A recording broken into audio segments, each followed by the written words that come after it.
এক নিবিড় শোকের চাদরে ঢাকা গোটা ইরান। দীর্ঘ 4 মাস পর জনসম্মুখে প্রয়াত সাবেক সর্বোচ্চ নেতা শহীদ আয়াতুল্লাহ আলী খামেনির মরদেহ 3 জুলাই ভোরে তেহরানের গ্র্যান্ড মোসাল্লা মসজিদে আনা হয় 5টি কফিন। হাজারো মানুষের দীর্ঘশ্বাসে ভারী হয়ে উঠেছে সেখানকার পরিবেশ। শোকানুষ্ঠানে মাইকে পার্সিয়ান শোকগাথায় যেন উপস্থিত সবার মনের কথাগুলোই বেজে উঠছিল। হে হোসেন, আমাদের বিশ্বাসই হচ্ছে না যে তুমি আর আমাদের মাঝে নেই। তোমাকে আমাদের কাছ থেকে কেড়ে নেওয়া হয়েছে। খোদার কসম, আমরা জানি না তোমাকে বিদায় জানানোর সঠিক রীতিটি আসলে কি। মোসাল্লা প্রাঙ্গণে সারিবদ্ধ 5টি কফিন। সেই দৃশ্য ছিল হৃদয় বিদারক। প্রতিটি কফিন ইরানের জাতীয় পতাকায় মোড়ানো। কফিনগুলোর মধ্যে রয়েছে আয়াতুল্লাহ আলী খামেনি, তার জামাতা মেজবা উল হুদা বাঘেরি, বড় মেয়ে সাইয়েদে বশরা হোসেইনি খামেনি এবং পুত্রবধূ জাহরা হাদ্দাদ আদেন।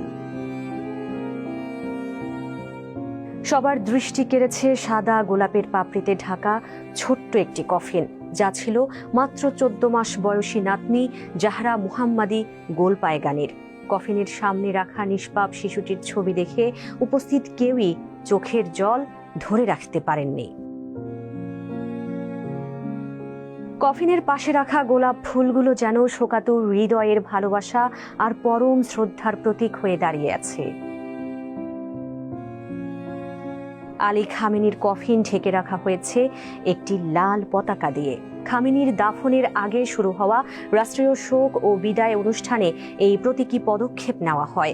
যুক্তরাষ্ট্রের জর্জ টাউন বিশ্ববিদ্যালয়ের মধ্যপ্রাচ্য ও ইসলামী রাজনীতি বিষয়ক সহযোগী অধ্যাপক নাদের হাশেমি বলেন, লাল পতাকাটি শিয়া মুসলিমদের কাছে গভীর প্রতীকী গুরুত্ব বহন করে। এই লাল পতাকা হোসেন ইবনে আলীর আত্মত্যাগের প্রতীক। 7ম শতকে কারবালার যুদ্ধে তার শাহাদাত শিয়া মুসলিমদের কাছে ন্যায়, আত্মত্যাগ ও প্রতিরোধের অন্যতম গুরুত্বপূর্ণ প্রতীক। তিনি আরও বলেন, খামেনির হত্যাকাণ্ডকে কারবালার ঘটনার সঙ্গে তুলনা করে ইরানের ইসলামী প্রজাতন্ত্র তার মৃত্যুকে আত্মত্যাগ ও শাহাদাতের প্রতীক হিসেবে তুলে ধরার চেষ্টা করছে। খামেনির মৃত্যুর 4 মাসেরও বেশি সময় পর 9 জুলাই তার দাফনের প্রস্তুতি নিচ্ছে তেহরান। দীর্ঘ এ সময় খামেনির মরদেহ কিভাবে সংরক্ষণ করা হয়েছে তা নিয়ে প্রশ্ন উঠেছে।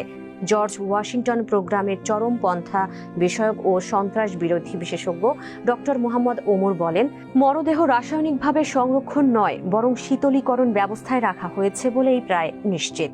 ইসলামের রাসায়নিক পদ্ধতিতে সংরক্ষণ নিষিদ্ধ। ভিন্ন পরিস্থিতিতে শিয়া আইনে দাফন বিলম্বিত করা ও শীতলীকরণের মাধ্যমে মরদেহ সংরক্ষণের অনুমতি রয়েছে। এই ঐতিহাসিক বিদায়ে অংশ নিতে রাশিয়া, চীন, পাকিস্তান, ভারত সহ বিশ্বের 30টিরও বেশি দেশের উচ্চপদস্থ প্রতিনিধিরা তেহরানে পৌঁছেছেন। এছাড়া ইন্দোনেশিয়া ও আফগানিস্তানের ধর্মীয় ব্যক্তিত্ব এবং ইরানের সংখ্যালঘু ধর্মীয় প্রতিনিধিরাও তাদের শেষ শ্রদ্ধা নিবেদন করেছেন। প্রেসিডেন্ট মাসুদ পেজেশকিয়ান এক আবেগঘন বার্তায় দল, মত, ধর্ম, বর্ণ নির্বিশেষে সব ইরানিকে এই বিদায় অনুষ্ঠানে যোগ দেওয়ার আহ্বান জানিয়েছেন। তিনি বলেন, ইসলাম ও বিপ্লবের এই একনিষ্ঠ সেবককে বিদায় জানাতে কোটি মানুষের অংশগ্রহণ হবে জাতীয় ঐক্য ও আদর্শের প্রতি অটুট আনুগত্যের এক ঐতিহাসিক প্রতিফলন। শেষ যাত্রার পথ কর্তৃপক্ষের ধারণা অনুযায়ী এই 6 দিনের অন্ত্যেষ্টিক্রিয়ায় প্রায় 15 থেকে 20 মিলিয়ন শোকাতুর মানুষ অংশ নেবেন, যা ইরানের ইতিহাসে অন্যতম বৃহৎ জনসমাগম হতে যাচ্ছে। আগামী 6 জুলাই পর্যন্ত তেহরানে শ্রদ্ধা নিবেদন শেষে মরদেহ নিয়ে যাওয়া হবে পবিত্র শহর কোমে। এরপর ইরাকের নাজাফ ও কারবালা হয়ে আগামী 9 জুলাই খামেনির জন্মস্থান মাশহাদের ইমাম রেজা মাজারে তাকে সমাহিত করা হবে।